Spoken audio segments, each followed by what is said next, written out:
Today's sermon is more than a hat, coming from the scripture of 1 Corinthians chapter 11, verse 2 to 16. Now I'm going to let you go read the scriptures. It's on covering the head in worship. Now in the past, these scriptures has been taken out of content. That's what sparked the big Sunday church hats. And also that's what sparked this sermon. It's more than a hat. Now think about it. If I walked in here today with a hard hat on, you wouldn't think I was going to a fashion show. You would think I was getting ready for work. If I walked in with a helmet, you would assume I was ready for battle. Because what you wear on your head usually says something about what position you're in. Now, Paul steps into the church at Corinth and says something that makes people uncomfortable today. Every woman who prays or prophesies with her head uncovered dishonors her head. And for generations, we argued about hats, scarves, lace, and fashion. But Paul wasn't preaching a millenary sermon. He was talking about order, authority, and spiritual covering. This text is not about oppression. It's about position. Today, I got 4 points I'd like to talk about. My first point is the head represents authority. Paul says, the head of every man is Christ. The head of women is man. And the head of Christ is God.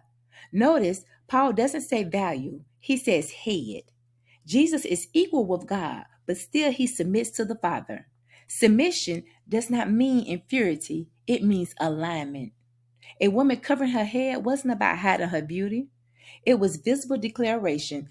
I recognize God's order and I choose to stand under his covering.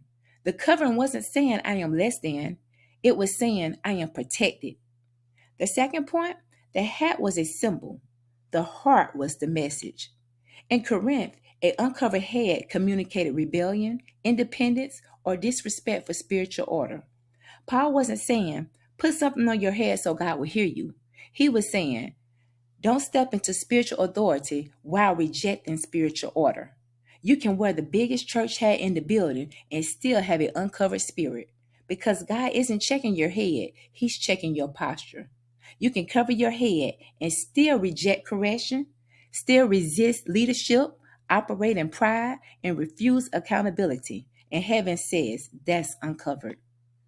My third point, covering is about protection, not control. Paul says something strange. Because of the angels, in other words, the spiritual realm is watching. Covering wasn't about silencing women. Women were praying, prophesying. They were very active in ministry.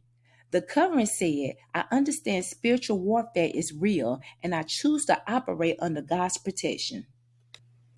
Just like a helmet protects a soldier's head, spiritual covering protects your mind, identity, and authority. My fourth and final point is God still values order even when culture changes. Culture changes, customs change, but principles don't. Today, the issue isn't lace veils or Sunday hats. The issue is how we carry ourselves before God. Are we covered in humility, reverence, teachability, submission to God's will? Because you can take the hat off and still be covered by God. And you can put the hat on and still be exposed. So in closing, remember, it's more than a hat. This isn't about going back to old traditions. It's about going back to holy posture. God is saying, don't just dress churchy, be aligned.